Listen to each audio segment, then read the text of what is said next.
गोपीनाथ मुंडे जब उप मुख्यमंत्री थे महाराष्ट्र के, तब अंडरवर्ल्ड और गृह मंत्री भी थे, तो अंडरवर्ल्ड का सफाया करने के लिए जाना जाता है, उन्हें याद किया जाएगा।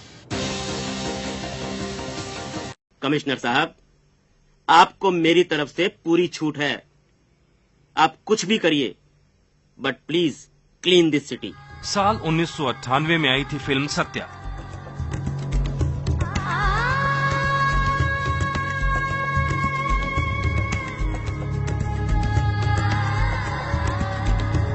सत्या फिल्म मुंबई पर अंडरवर्ल्ड के साये और फिर अंडरवर्ल्ड के खात्मे की कहानी थी। कहा यह भी जाता है कि बॉलीवुड को सत्या फिल्म बनाने की हिम्मत तभी आई जब मुंबई पर अंडरवर्ल्ड का दबदबा कम हुआ था।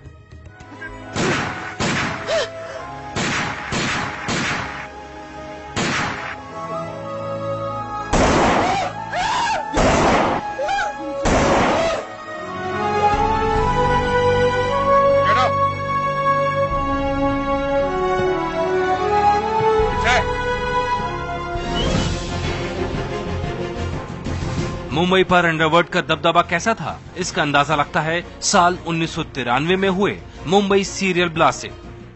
ये दबदबा कम कैसे हुआ, ये दिखाती हैं ये तस्वीरें। ये तस्वीरें हैं साल 1998 की, जहां तत्कालीन गृह मंत्री गोपीनाथ मुंडे एक पुलिस स्टेशन के अंदर बैठे नजर आ रहे हैं। काम करने का यही तरीका हुआ करता था गोपीनाथ मुंडे का, अपराधियों पर सीधी कार्रवाई और पुलिस का मनोबल बढ़ाना। 14 अक्टूबर 1998 को दिया गोपीनाथ मुंडे का ये बयान भी उनके इस जज्बे को बयां कर रहा है। हत्याएं हुई है ये फैक्ट है, लेकिन टोटल क्राइम जो है स्टेट का गए साल की तुलना से कम है।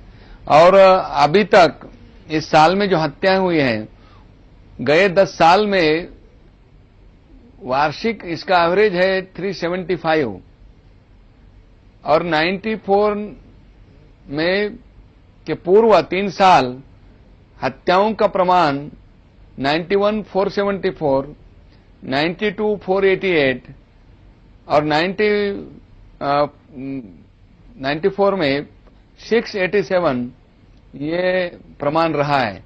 उससे हत्याएं कम है और 100 से भी ज्यादा ऑफिसर इसके इन्वेस्टिगेशन में लगाए हैं।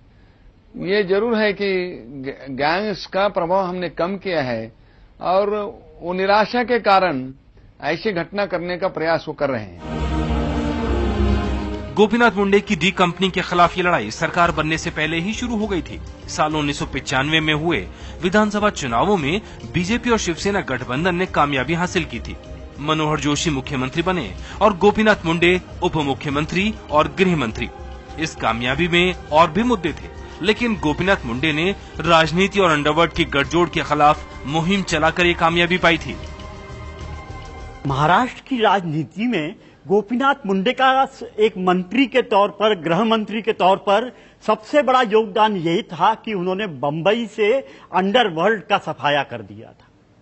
और ये बात इसलिए महत्वपूर्ण मानी जाती है क्योंकि एक समय ऐसा था जब लोग ये मानते थे कि जो है बंबई पर तो सिर्फ जो है अंडरवर्ल्ड की ही तूती बोलती है, जो अंडरवर्ल्ड चाहता है वो जो है वो बंबई में होता है, उसकी जड़ें हर जगह फैली हुई हैं। और गोपीनाथ मुंडे ने तो एक तरह से समझ लीजिए अपने चुनाव प्रचार अभियान में अंडरवर्ल्ड को बहुत बड़ा मुद्दा बनाया था। जिस दौरान गृह मंत्री बने थे गोपीनाथ मुंडे, उस दौरान मुंबई में अंडरवर्ल्ड अपने चरम पर था, हावी था शहर पर अंडरवर्ल्ड। तमाम गैंग्स जो है उनकी ओर से शूटआउट्स होते थे, हर दिन 1 या 2 लोगों को गोलियां मारी जाती थी, गैंगवॉर होते थे। और बतौर गृह मंत्री गोपीनाथ मुंडे के लिए ये एक बहुत ही चुनौती वाली बात थी और उन्हीं ने अंडरवर्ल्ड को खत्म करने की रणनीति बनाई, जो उनके पद से हटने के बाद, उनकी सरकार जाने के बाद भी जारी रही। ये नीति पुलिस एनकाउंटर्स की थी। मोका कानून जो है उन्हीं के दौरान मोका कानून के बीच बोए गए और मोका जैसा सख्त कानून ऑर्गेनाइज क्राइम से निपटने के लिए तैयार किया गया। ज्यादातर गैंगस्टरों को उनके कार्यकाल के दौरान या तो मुठभेड़ों में खत्म किया गया या फिर मकोका जैसे Maharashtra control of organise crime act जो तैयार किया गया था, उस कानून के तहत गिरफ्तार किया गया। गोपीनाथ मुंडे की खुली छूट का असर ये था कि गोपीनाथ मुंडे के गृह मंत्री रहते हुए इनकाउंटर बढ़ते गए। साल 1995 में 9 इनकाउंटर हुए, साल 1996 में गैंगस्टर के 58 एनकाउंटर हुए। साल 1997 में 71 गैंगस्टर मारे गए। साल 1998 में 48 गैंगस्टर मारे गए। इसके बाद मुंबई के हालात बदलने लगे। मुंडे की इन्हीं नीतियों को अगली सरकारों ने भी जारी रखा।